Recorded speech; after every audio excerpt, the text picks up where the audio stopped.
नमस्कार, मैं हूं कुमार गजेंद्र। जनपद ऑन द स्पॉट में आपका स्वागत है। देश की भ्रष्टाचारी फैमिली,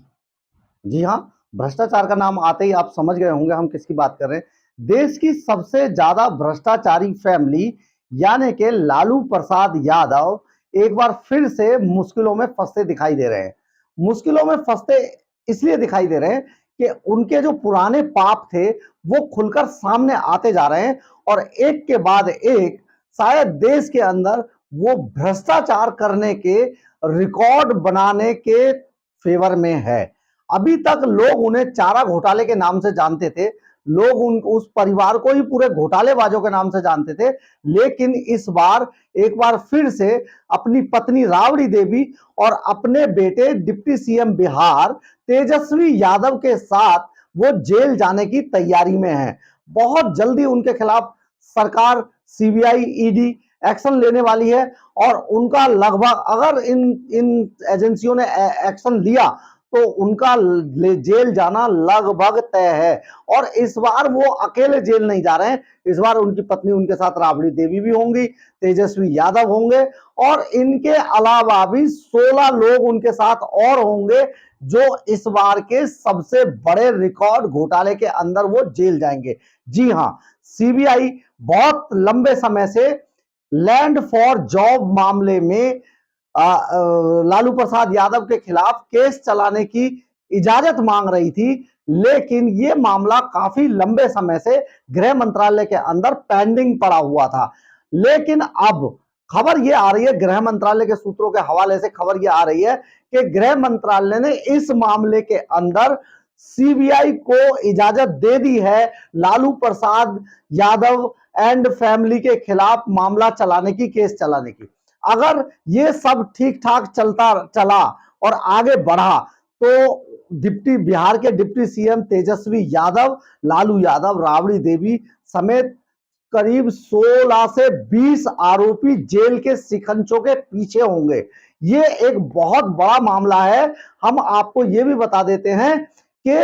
2004 से 2009 के बीच में लालू प्रसाद यादव देश के रेल मंत्री थे। रेल मंत्री रहने के दौरान उनकी नजर, मतलब आप समझिए कि एक आदमी रेल मंत्री बनता है और उनकी नजर पता नहीं कब से अपने इलाके के यानी कि बिहार के भोली भाली जनता, गरीब लोगों की जो जमीनें थी, जो पुश्तैनी जमीनें थी, खेत खलियान थे, उन पर बहुत लंबे समय से थी और उन्होंने अपने इस मंसूबे को तब पूरा करने की कोशिश की। ये जो खतरनाक मंसूबे थे उनको अमली जामा पहनाने की तब उन्होंने कोशिश शुरू की जब वो देश के रेल मंत्री बने। उन्हें पता थी कि बिहार में बहुत ज्यादा लोग सरकारी नौकरियों के फेवर में होते हैं और वो परिवार के अंदर जो भी एक आदमी सरकारी नौकरी हासिल कर ले उसे बहुत बड़ी मान्यता मानी जाती है कि ये आदमी बहुत बड़ा है, इसका एक बेटा, दो बेटे सरकारी नौकरी के अंदर है, चाहे वो किसी भी विभाग के अंदर हो। तो लालू प्रसाद यादव ने बिहार के लोगों की, बिहार के जनता की इसी कमजोर नस को पहचाना और उनकी नजर में जो बहुत ज्यादा बड़े लैंड थे, जो बहुत ज्यादा वैल्यूएबल लैंड थे, ऐसी जगहों पर थे, या तो मार्केटों में थी जिनकी जगहें, या ऐसी हाईवेज के किनारे पर थी जहां पर आने वाले समय में बहुत बड़ा डेवलपमेंट होने वाला था। लालू प्रसाद यादव ने ऐसे लोगों को अपने पास बुलाया, अपने रसूख के आधार पर अपने गुंडों से बुलवाया और उनसे इस बात का सौदेबाजी की कि वो अगर लालू प्रसाद को यादव के नाम में अपनी जमीनें ये लिख देंगे, ये लैंड लिख देंगे, तो वो उनके बच्चों को या वो जिसको भी चाहें उन लोगों को वो रेलवे के अंदर सरकारी नौकरी लगवा देंगे। और ये जब योजना आगे बढ़ी, ये काली योजना जब लालू प्रसाद यादव एंड फैमिली ने इसको आगे बढ़ाया तो बहुत सारे ऐसे लोगों की जिनकी जमीनें लालू प्रसाद यादव ने पहले से ही चिन्हित कर रखी थी, उन सभी लोगों को बुलावा भेज दिया और अपने पास मंत्रालय में बाकायदा बुलाया। मंत्रालय में उनके लिए जो डील करा करते थे वो उनके ओएसडी, तब के ओएसडी जो बाद में एमएलए बने, तब के ओएसडी भोला यादव थे और दयानंद चौधरी थे। ये दोनों लालू प्रसाद यादव के लिए इन गरीब लोगों से डील किया करते थे और इस डील के अंदर उनसे बाकायदा सस्ते दामों में, देखिए यहां पर भी लालू प्रसाद यादव ने कितना सातिराना अंदाज दिखाया कि उन्होंने इसके एवज में कहीं पर भी ऐसी पेमेंट नहीं की जिस पेमेंट को दूसरे तरीके से कहीं और दिखाया जा सके। इसमें जो पेमेंट की गई वो कैश पेमेंट की गई, क्योंकि अगर चेक या डीडी या दूसरे तरीके से अगर उनको ये पेमेंट की जाती किसानों को तो वहां पर ये पकड़ में आ जाता, खातों में आ जाता है पैसा। लेकिन लालू प्रसाद यादव की जो चांडाल चौकड़ी थी, उन्होंने ऐसे गरीब किसानों को कैश में पेमेंट दिया और जो करोड़ों की जमीन थी वो मामूली रकम देकर कौड़ियों के दाम अपने नाम में लिखवा ली गई। और ऐसी जमीनें हम आपको ये भी बता देते हैं, ये जो पटना, खासतौर पे पटना क्षेत्र के अंदर ही करीब 1 लाख वर्ग मीटर की जो लैंड है वो लालू प्रसाद यादव के नाम में चली गई है। इसके अलावा दिल्ली, गुड़गांव और जैसी जगहों पर भी इस तरीके के लैंड देखने को मिले हैं और यहां पर कई मॉल वगैरह में भी तेजस्वी यादव की पार्टनरशिप पाई गई है। इस पर इसकी जांच भी सीबीआई अलग से कर रही है। तो ये सारा मामला जिस तरीके से अंजाम तक पहुंचाया गया ये बहुत भयानक था और लालू प्रसाद यादव ने चारा घोटाले के बाद इस तरीके की अपनी हरकतें नहीं छोड़ी और वो लगातार काले कारनामे करते रहे और उन्होंने बहुत सारे गरीब लोगों की जमीनें लैंड फॉर जॉब यानी कि नौकरी देने की एवज में अपने नाम में ऐसी जो सोना उगलने वाली जमीनें थी, जो मार्केटों में थी, जो हाईवे के किनारे पर थी, जो सड़कों के किनारे पर थी, जहां पर आने वाले समय में बहुत ज्यादा डेवलपमेंट होना था, उन जमीनों को कौड़ियों के दाम अपने नाम में लिखवा लिया। ये सीबीआई इस मामले पर बहुत समय से जांच कर रही थी और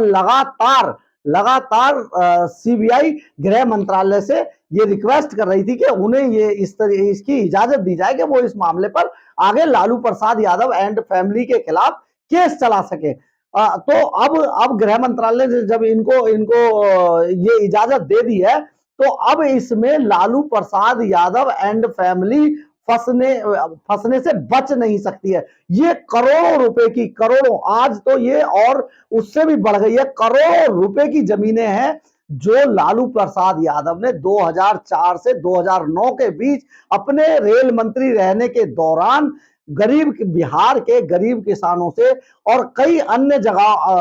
राज्यों के गरीब किसानों से अपने नाम में ये जमीनें लिखवा ली थी। ये सारी जमीनें जिस वक्त लिखवाई गई उस वक्त रेल मंत्री थे लालू प्रसाद यादव और उनके जो ओएसडी अपने आप को बताया करते थे वो सब भी इसी काम में लगे हुए थे। यानी कि लालू प्रसाद यादव के लिए इस तरीके की जो जमीनों की जो खरीद फरोख्त थी तो पूरा एक डिटेल्ड ये सौदे जो होते थे या उनको लाना, उनकी जमीनें चिन्हित करना और उनको लालू प्रसाद यादव तक लाना, ये सारे काम उनके ये ओएसडी लेवल के अधिकारी और चेले किया करते थे। लालू प्रसाद यादव के साथ ऐसे तीन अधिकारी भी थे जिनके खिलाफ सीबीआई ने और मांगी थी इजाजत, जो अभी लालू प्रसाद, जो सीबीआई को अभी इन लोगों की इजाजत के लिए थोड़ा इंतजार करना पड़ेगा। लेकिन खास तौर पे लालू प्रसाद यादव एंड कंपनी के खिलाफ ये इजाजत गृह मंत्रालय ने दे दी है और इस पूरे मामले के अंदर अगर लालू प्रसाद यादव की जांच शुरू होती है, सीबीआई इसमें जांच शुरू करती है, तो यहां पर ईडी भी जांच करने के लिए आएगी, क्योंकि ये मनी लॉन्ड्रिंग का मामला भी बताया जाता है। बहुत सारी बड़ी रकम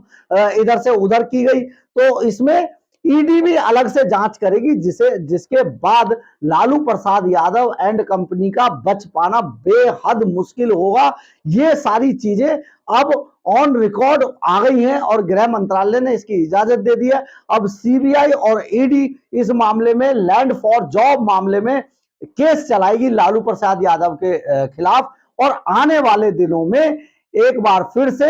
लालू प्रसाद यादव जो पूर्व सीएम हैं बिहार के, राबड़ी देवी जो पूर्व सीएम है बिहार की, और जो तेजस्वी यादव जो डिप्टी सीएम है बिहार के आज के टाइम में, वो जेल के शिकंजों के पीछे नजर आएंगे। हम आपको ये भी बता देते हैं कि पहले हुआ ये करता था, जो बड़े नाम हुआ करते थे या जो बड़े इतने बड़े ओहदों पे रहा करते थे लोग, उनको सीबीआई ईडी या कोई दूसरे जो डिपार्टमेंट थे वो पकड़ने से डरा करते थे। लेकिन आज के समय में इन एजेंसियों के लोग बिल्कुल भी घबराते नहीं है। हाल ही में आपको याद होगा कि चंद्रबाबू नायडू जो पूर्व सीएम थे, उनकी गिरफ्तारी हो चुकी है, और दिल्ली के सीएम अरविंद केजरीवाल जल्दी ही शीश महल घोटाले और कई अन्य मामलों में पकड़े जाने बाकी हैं, और जल्दी ही उनकी भी गिरफ्तारी होगी। ऐसा माना जा रहा है कि मशीनरी बहुत सख्त है, और कोई भी बड़े पदों पर बैठा या बड़े पदों पर रह चुका आदमी सीबीआई और ईडी के शिकंजे से बच नहीं पाएगा। अगर आपको मेरी खबर अच्छी लगी हो तो आप इसे लाइक, शेयर और सब्सक्राइब जरूर करें, इससे हमें ऊर्जा मिलती है। जय हिंद, जय भारत।